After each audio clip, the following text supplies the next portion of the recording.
प्रभु को गिन गिन के गालियां देता था। शिशुपाल, ये जब शिशुपाल प्रकट हुआ तो बुआ का ही लड़का था, 4 भुजाएं थी। तो इसके जन्म उत्सव के समय फिर श्री कृष्ण बलराम जी भी गए हुए थे। तो आचार्य ने जन्म कुंडली उस समय बाची कि महावीर होगा, ऐसा ऐसा सब वर्णन करते रहे और कहा ये उन्हीं के हाथ से मारा जाएगा जिसकी गोद में डालने पर इसकी 2 भुजाएं हट जाएंगी। तो वहां जितने आए हुए थे रिश्ते नातेदार, समाज के श्रेष्ठ श्रेष्ठ जन, सबकी गोद में शिशुपाल को, और जे भी भगवान श्री कृष्ण की गोद में डाले 2 भुजाएं गिर गई। रो करके उनकी बुआ ने कहा कि मैं भिक्षा मांगती हूं कि मेरे बालक की आपके हाथ से हत्या नहीं होनी चाहिए, तो उनका 100 अपराध क्षमा करता हूं। तो उन्होंने सोचा 100 अपराध काहे को करेगा, का 100 अपराध तक मैं इसे बिल्कुल कोई दंड नहीं दूंगा, वचन देता हूं। ये जब से तोतली वाली बोलना शुरू किया तब से भगवान को गालियां देना शुरू किया था।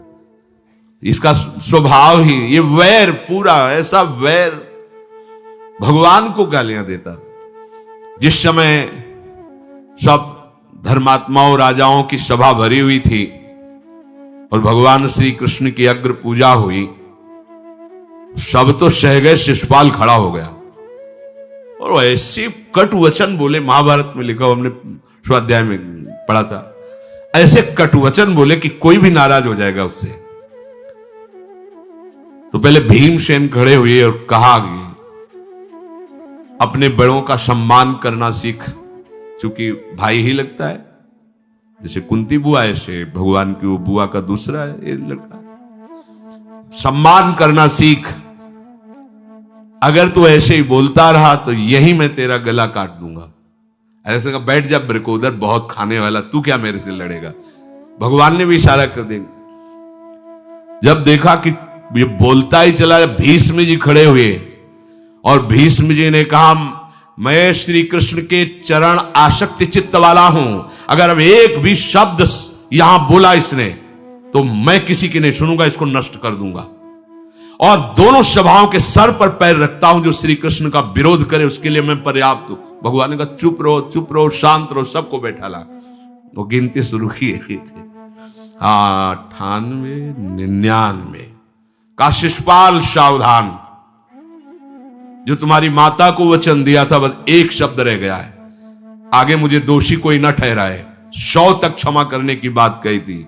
जे ही, वो तो रुकने वाला थोड़ी था, जे ही आगे बोला, सुदर्शन जी के द्वारा उसका वो परम उद्धार हुआ जो बड़े बड़े ऋषि मुनियों के लिए बड़ा दुर्लभ पद कहा गया है। गोपीजनों ने सौंदर्य माधुर्य निधि भगवान को अपना कांत माना, प्रीतम माना। एक ही वृत्ति, कितनी गजब की वृत्ति गोपीजनों की है कि सब कार्य करते हुए कृष्णाकार वृत्ति है। बेचने दही जा रहे हैं, बोल रहे कोई कृष्ण ले ले, दामोदर ले ले, माधव ले ले। कैसी वृत्ति है, देखो कैसी उच्च कोटि की अवस्था है। किसी भी भाव से हमारे प्रभु से जुड़ जाए तो इच्छा द्वेष दोनों से वो मुक्त हो जाए। और जब तक ये ठीक है, ये बेठीक है, इस तरह के द्वंद्व तुम्हारे हृदय में बने रहेंगे, तब तक मूढ़ता रहेगी और उससे पतन होता रहेगा। संसार का संबंध दृढ़ होता है इच्छा से। बहुत सुंदर बात है। संसार का संबंध दृढ़ होता ही है इच्छा से। इच्छा खत्म, संसार का संबंध खत्म। कितनी बढ़िया बात है। पर हम भागे घूम रहे हैं इच्छाओं की पूर्ति के लिए। जब एक बता दिया कि समुद्र है भगवान, जो चाहिए इन्हीं से क्यों नहीं, पर इनसे मिलने के लिए भी तुम्हें शराब छोड़ना पड़ेगा, तुम्हें मांस छोड़ना पड़ेगा, व्यभिचार छोड़ना पड़ेगा, गंदे चिंतन छोड़ने पड़ेंगे। वो राजी नहीं हो तो करो पाप और चाहो सुख। ऐसा कैसे हो सकता है? यही है जीव की परेशानी, यही है। वो ये चाहते हैं कि हे संत महात्मा, हे भगवंत, हमको छूट दो, हम खूब गंदे आचरण करें और आप हमसे सेव संतरा रुपया पैसा ले लो और आप ऐसा आशीर्वाद दो कि हमारी उन्नति होती रहे, दुख न मिले, हमें सुख ही मिलता है। कभी स्वप्न में भी नहीं हो सकता। तब लग कुशल न जीव कहूं, सपने हूं मन विश्राम, जब लग भजत न राम कहूं, शोक धाम तज काम। ये दुखों का खजाना काम अर्थात इच्छा, इसका त्याग करके भगवान की शरण में होकर जब तक नाम जप नहीं करोगे स्वप्न में भी तुम्हें विश्राम नहीं मिलेगा। और नाम जप एक गंदे आचरण करने वालों के हृदय में नहीं हो सकता। नाम परम पवित्र है। ये तभी होगा जब आपका खान पान सात्विक हो, आपका वातावरण सात्विक हो, आपका बोलना उठना बैठना सब सात्विक हो, तब नाम भगवान कृपा करेंगे आपकी जिह्वा। फिर कौन सी इच्छा रह जाएगी, कौन सी इच्छा रह जाएगी? अरे आप विश्वास कीजिए, ये जितनी इच्छाएं हैं सब स्वाप्निक हैं। जब आप सच्चा विवेक धारण करेंगे तो आपसे पूछा भी जाएगा कि जबरदस्ती केवट से कह रहे ले लो, वो कह रहे आप कछुनाथ न चाहिए मोरे, नहीं चाहिए। प्रहलाद जी कह रहे वरदान मांगो, हमारी आज्ञा का पालन करो, तो कह रहे हाँ आपकी आज्ञा का पालन करता हूं, हे नाथ मुझे यही वरदान दीजिए कि आपसे भी कोई इच्छा न रहे। ये वरदान मांगा कि आपसे भी कोई इच्छा। आप सोचो क्या है ऐसा भागवती रस कि जिसको वो मिला तो भगवान से भी कह देते। और भक्त तो बड़े विचित्र विचित्र है, वो भगवान से कहते तुम्हारी इच्छा क्या है प्यारे, बोलो हम पूर्ण करते हैं। तुम्हारी इच्छा क्या है, हमारी तो कोई इच्छा ही नहीं, आप बोलो आपकी इच्छा क्या है, आप क्या चाहते हो, मैं कैसे आपको रिझाऊं। ये जब कामना को लेकर के मनोवृत्ति का प्रवाह संसार की तरफ होता है, तब ये कामना ही हमें राग द्वेष में बांध देती है। जो महापुरुषों ने उपासना करके शास्त्र स्वाध्याय करके अनुभव किया है, उसे ध्यान से सुनो। इच्छाओं से बचने का उपाय, इच्छा ही आपके बंधन का कारण है, इच्छा ही जन्म मरण का कारण है। इच्छाओं से बचने का उपाय, कर प्रमाद मत बनो आलसी, करो सुचारु रूप से काम, अपना काम स्वयं करने में लाज बड़प्पन तजो तमाम। पहली बात, शरीरधारी को किसी दूसरे शरीर से अपने शरीर की सेवा तब तक नहीं लेनी चाहिए जब तक बीमार ना हो जाए, असमर्थ ना हो जाए, चाहे गृहस्थ में हो चाहे विरक्त में हो। ध्यान दीजिए, आप चाहे आपकी पत्नी हो, पुत्र हो, परिवार हो, आप उनके सेवक हैं, क्योंकि वो सब प्रभु के जन हैं। इस भावना से रहोगे कभी नाराज नहीं होगे, कभी गुस्सा नहीं आएगा, कभी झगड़ा नहीं होगा। अगर आप अपने को ये माने कि प्रभु मेरे इस रूप में आए हुए हैं, मुझे अपने कर्तव्य का पालन करना है, तो कहीं झगड़ा नहीं हो सकता। तुम जो कर रहे हो तुम्हारा कर्तव्य, हमारा कर्तव्य है कि हम पति पुत्र परिवार आदि जो भी है ये हमारे भगवान का स्वरूप है। मैं आप समझो वही भगवत साक्षात्कार, पर ऐसा कौन मानता है। अच्छा, साधु वेश में ये जरूर सावधानी रखनी चाहिए, ध्यान देकर सुनिए। जब तक आपका शरीर स्वस्थ है, आप किसी से किसी भी प्रकार की सेवा स्वीकार न करें। भिक्षान्न के सिवा कोई भी सेवा स्वीकार न करें। अपने शरीर की सेवा तब तक करें जब तक आपका शरीर असमर्थ नहीं हो जाता। असमर्थ हो गए तो फिर हरि ही करें आकर स्वयं, या किसी को भेज दें, उनके बस की बात है। देखो माधवदास बाबा की लंगोटी स्वयं श्री ठाकुर जी महाराज धो रहे हैं। तब तक हमने अपने बड़े संतों को देखा है, बिल्कुल किसी भी तरह की कोई सेवा नहीं स्वीकार करते। अपनी दिनचर्या अपने हाथ से, अपने शरीर की पूरी। आपको क्या हो गया है, आप भी वैसे ही चलो जैसे गुरुजन चले हैं, भिक्षान्न के सिवा। आप अपनी किसी भी तरह की सेवा किसी से मत करवाइए। आप देखो इच्छाओं का दमन होना शुरू हो जाएगा, यहीं से इच्छाओं का दमन शुरू हो जाता है। आप सच्ची मानिए, ये जो आप शरीर सुख की आकांक्षा से दूसरे से सुख लेने की इच्छा करते हैं, यही तुम्हारे बंधन का कारण है, यही तुम्हारी दुर्गति, यही तुम्हारी कमजोरी है। जब तक शरीर स्वस्थ रहे, किसी से किसी भी तरह की सेवा मत लो, और अधिक से अधिक सेवा करने का भाव रखो। सुधार, हमें सेवा करना है, सेवा लेना नहीं है। जब तक सेव्य का साक्षात्कार ना हो जाए या शरीर असमर्थ ना हो जाए, तब तक ये नियम दृढ़ रखना चाहिए। गुरुजनों को भी देखा, श्री जी की सेवा कर दो, रसोई के से बाहर, शरीर सेवा में कभी भी नहीं। कभी धोखे से ऐसे वस्त्र आदि रह गए और महाराज जी अनुपस्थित धो के जल्दी से फैला दिया तो भी डांट लगी, ऐसा क्यों किया? नहीं रखे थे महाराज जी, हमने ऐसा कर दिया। नहीं, जब तक हम कहें नहीं तब तक नहीं। आज भी सरकार अपने ही हाथ से श्री जी को भोग लगा के ही, सब हैं पर वो अपने ही हाथ से 2 रोटी भोग बना के। देखो बुजुर्ग संतों को, बड़े महापुरुषों को हमने देखा है, अपने शरीर, जब तक शरीर में सामर्थ्य है तब तक, ये महापुरुषों का आदेश है, अपना काम स्वयं करने में लाज बड़प्पन तजो तमाम। अपना काम करने के लिए आप किसी को भी आदेश मत करें, किसी की भी सेवा स्वीकार न करें।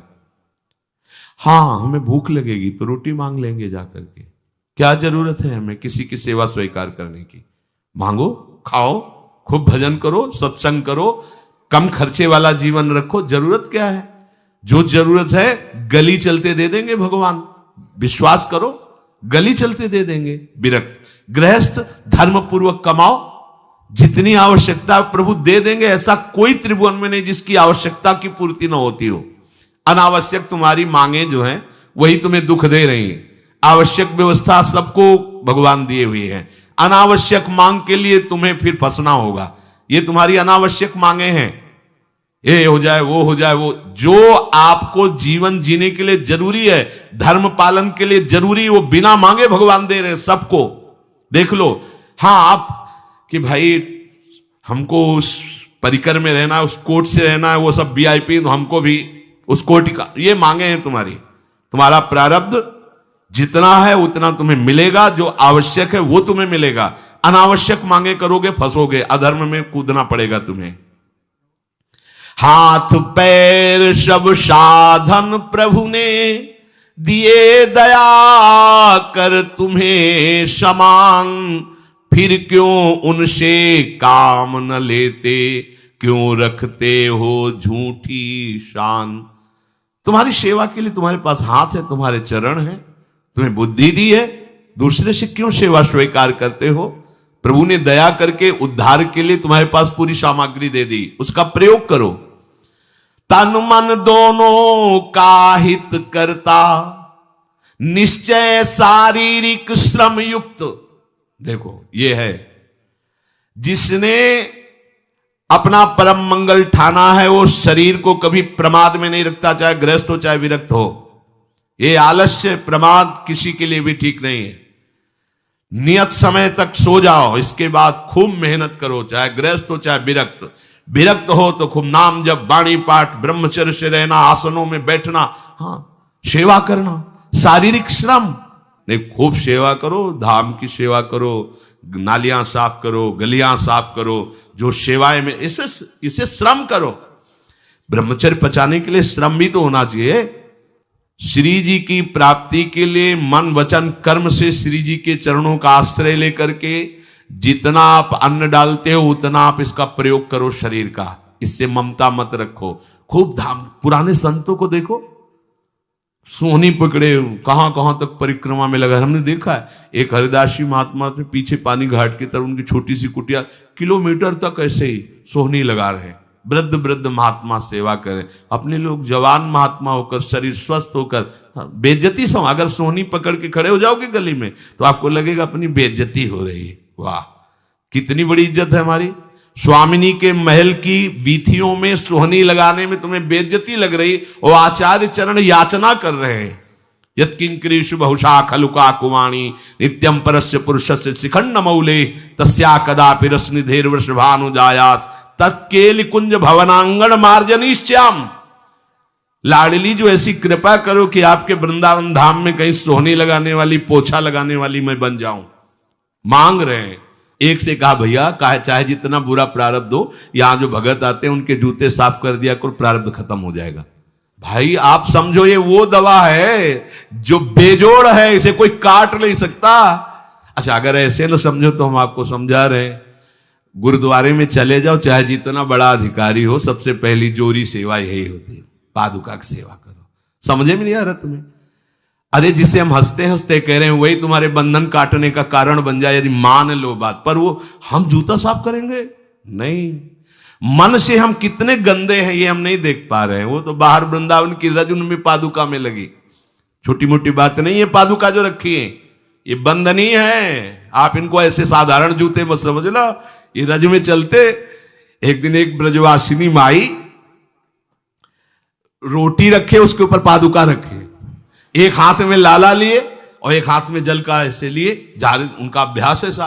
अब पादुका पहन के चलने में परेशानी होती थी, तो कोई एक संत थे और बाहर से आए हुए थे, तो हंस दिए कैसे बावरी रोटी के ऊपर जूता लगा। ऐसे मतलब कितने साल हो गए ब्रजवास करते हुए, वह कई वर्ष हो गए। अरे ये वो जूती नहीं है जो साधारण जूती है वृंदावन बरसाने की, रज लगी हुई इसमें, ये रज लगी हुई है। तुझे रज नहीं दिखाई दे रही, जूती दिखाई दे, क्या ब्रजवास कर रहा है, डांट के चल दी। ये समझो, हम कहें कि जूती साफ करो तो हम जूती साफ करेंगे, और ये है कौन सी जूती साफ में, क्या रज है। वृंदावन बरसाने सब जगह घूमते रहते हैं ये महाभागवत जन। अगर इनकी ये गृहस्थ विरक्त मत देखो, सब लाडली जी के लाडले हैं जो यहाँ आए हुए हैं। अगर हम उनकी पादुका साफ करेंगे तो हमारा हृदय साफ हो जाएगा। पर कोई मानता कहाँ है। अपनी सेवा स्वयं करो और दूसरे की सेवा मिल जाए तो जैसे लोभी आदमी के सामने धन फेंक दे तो कैसे भागता है, ऐसे आपको होड़ लगनी चाहिए कि ये आदमी इतना न कर पाए जितना हम सेवा करें। परमार्थ में शरीर पोषण नहीं, परमार्थ में शरीर की धज्जियां उड़ानी है, अहंकार की, देहाभिमान की। राखे अपने को सदा भगवत सुमिरन लीन, सुने न जग के दोष गुण, करे न चित्त मलिन। सदैव अपने को ये देखता रहे कि प्रभु का सुमिरन चल रहा है कि नहीं अंदर। ये बहुत बड़े काहे की परेशानी, हम तो यही समझ नहीं पा रहे कि इतनी झंझटें लेकर कैसे घूम रहे लोग।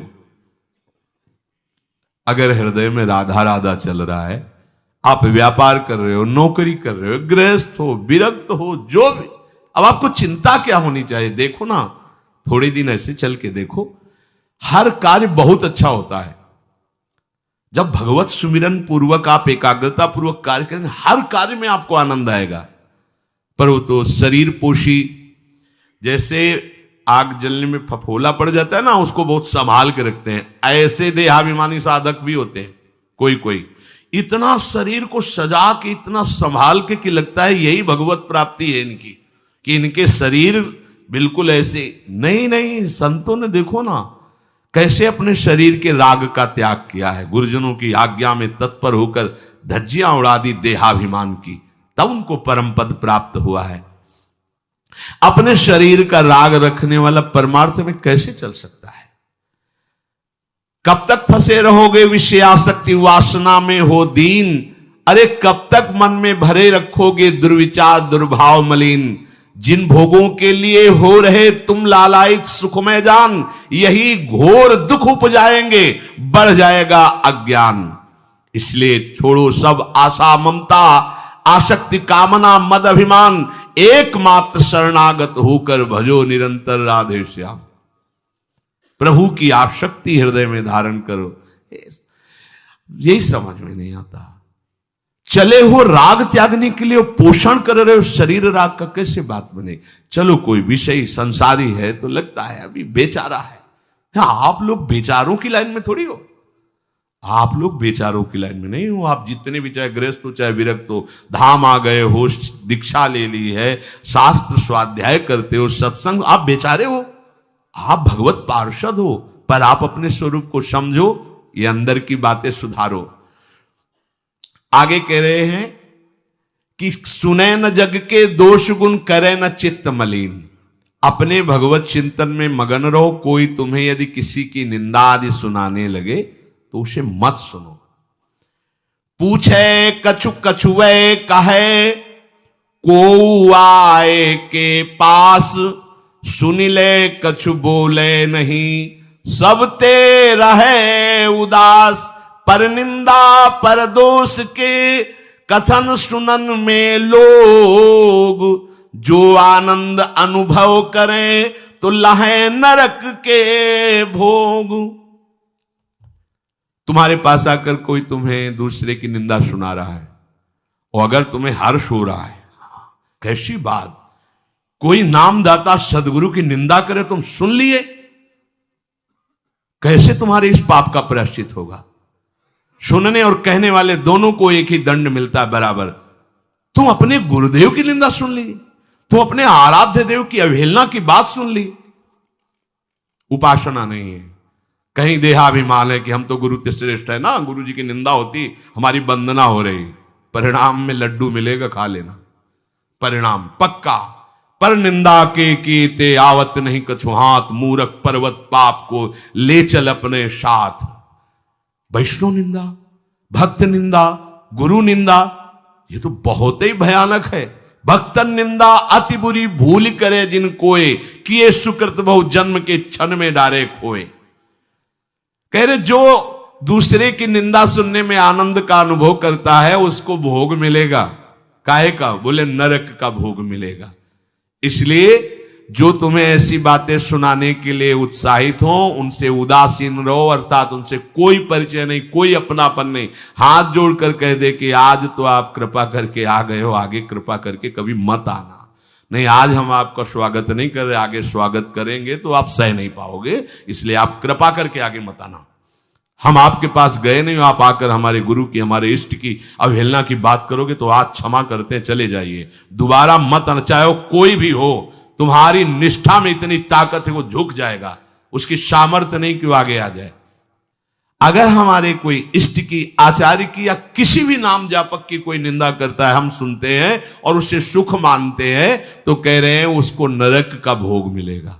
नहीं, हमें जिस मार्ग में चलना है, हमें अपने आराध्य देव की प्रति प्रीति प्राप्त करनी है, और प्रीति प्राप्त होती कोई भी राम कृष्ण हरि शिव बोले, सबके चरणों में हमारा नमन है, सबकी चरण धूले हमारे माथे पे। निंदा करना, अरे सब जगह भगवान है, ये बात देखने के लिए तो हम चले, हम निंदा स्तुति। अगर कोई हमारा मित्र बनता है, हमारा निज जन बनता है, और हमको हरि गुरु इष्ट आदि की किसी भी तरह की कोई निंदा हमें बिल्कुल बर्दाश्त नहीं करना चाहिए और दूरी बना लेनी चाहिए, कभी उससे संभाषण नहीं करना चाहिए। कहे न अपनी बात कछु, सुने न पर की बात, एक निष्ठ प्रभु में रहे बसो सदा दिन रात। अपने हृदय की भक्ति की बात सहसा किसी से ना कहे और ना किसी की बात सुने, क्योंकि हमें अपनी आचार्य निष्ठा, गुरु निष्ठा से चलना है। आप अपनी निष्ठा से चल रहे हो, हमारे काम की है नहीं, क्योंकि अब हम बदलने वाले हैं नहीं, तो तुम्हारी निष्ठा से हमें कोई परिवर्तन होने वाला नहीं। और हम अपनी निष्ठा के बाद तुमसे इसलिए नहीं कहेंगे कि वो तो इष्ट मिले और मन मिले, मिले भजन रस रीति, तब वो बात कहनी चाहिए, ऐसा किसी से नहीं। तो क्या करे, एक निष्ठ होकर अपने आराध्य देव में दिन रात लगा रहे। ये बहुत जगह जाना, बहुत लोगों से व्यवहार करना, ये सब भजन में बाधक बात है। समिट जाओ, अपने लाडली लाल को दुलार करो, नाम जप करो, धाम वास करो, बहुत जो है, हाँ दर्शन कर आओ। नहीं, एकांत वास करो, प्रभु खुद आके दर्शन दे देंगे, मान लो विश्वास।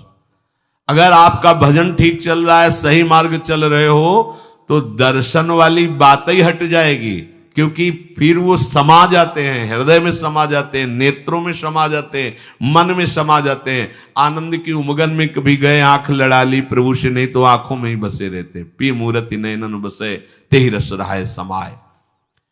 राग रोष दुख दोष में जग सो रहे सचेत, काहू सो न करे कबो वैर भाव अरुहेत। कोई इच्छा न रखो तो तुम्हें कभी क्रोध नहीं आएगा। इच्छा राग ही द्वेष को उत्पन्न करती है। इन दोनों से सचेत रहो, ना किसी से तुम्हारा द्वेष होने पावे न राग। कभी किसी से किसी भी तरह अगर झगड़े का, लड़ाई का अवसर आता है तो हाथ जोड़कर निकल जाओ, झगड़ा मत करो। उससे ये होगा कि आपकी वृत्ति बच जाएगी, नहीं तो वृत्ति द्वेष पूर्वक बार बार उसका चिंतन करेगी जब भजन में बैठोगे, और उसके प्रति अशांति, जलन पैदा हो जाएगी। सब सो न्यारो होई रहे, पर खारो हु नहीं होए, सबकी सब कुछ सहे नीति, वो प्रभु को प्यारो होए। समझो बात, सबसे अलग रहो, किसी से अपना मन मत मिलाओ, केवल मन नाम से मिलाओ, प्रभु से मिलाओ, गुरुवाणी से मिलाओ। पर किसी का अपमान मत करो, किसी के लिए ऐसा कड़ुआ वचन मत बोलो कि उसके हृदय मंदिर में बैठे भगवान हैं, उसका हृदय दुखी हो जाए। सबकी सब कुछ सह लेता है जो कोई, वही प्रभु का प्यारा होता है। करे न जग चर्चा कबों, रहे सदा चुपचाप, रही इंकित निज भजे प्रभुता को सेवे आप।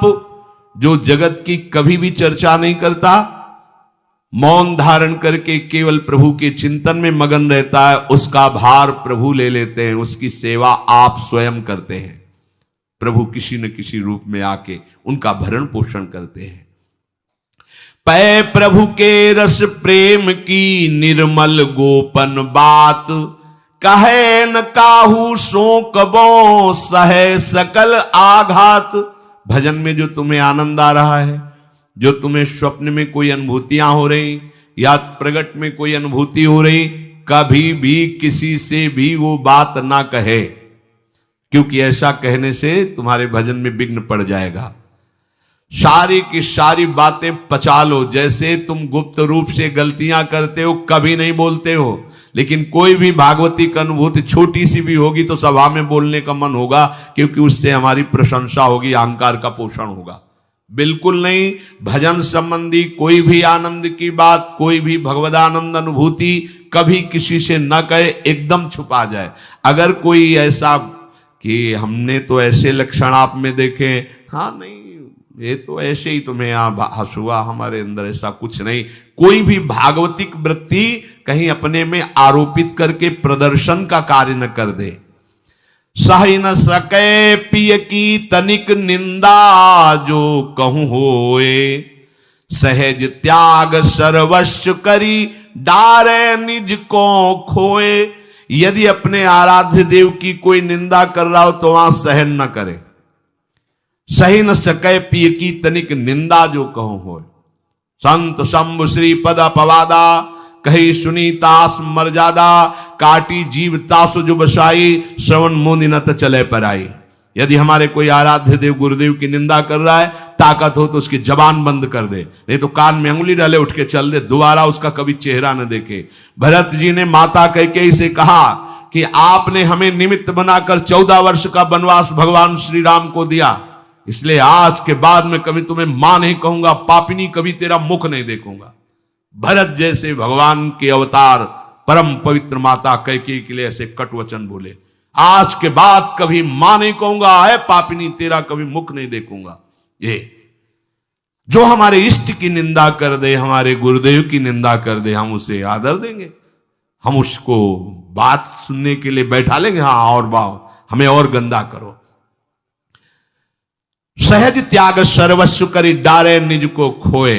अपने अपनत्व को अपने आराध्य देव में सहज समर्पित कर दे। या जग में जाके हृदय ऐसो प्रेम समाए, हरिता को अति चाव सो रखें सदा अपनाए।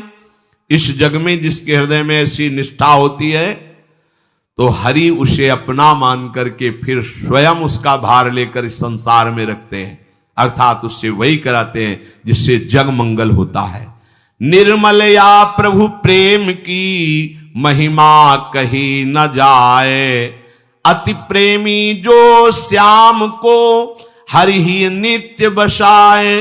दुख में संतत सुख लहे, सो आवे यही बाट, नाहित क्यों रचना करे, कपट नरक को ठाठ। जो निर्मल भगवत प्रेम है उसको कहा नहीं जा सकता, वो अनिर्वचनीय है। ऐसे निर्मल प्रेमी महात्मा के हृदय में श्याम सुंदर निरंतर वास करते हैं। इस निर्मल प्रेम को जिसे प्राप्त करना हो तो कमर कस ले, दुख का मार्ग है, इसमें दुख में चल करके महासुख में पहुंचा जाता है। कह रहे दुख में संतत सुख लहे, सो आवे यही बाट। भारी से भारी विपत्ति, अपमान, तिरस्कार में भी जो सुख का अनुभव करते हुए भगवत भजन करते रहते हैं,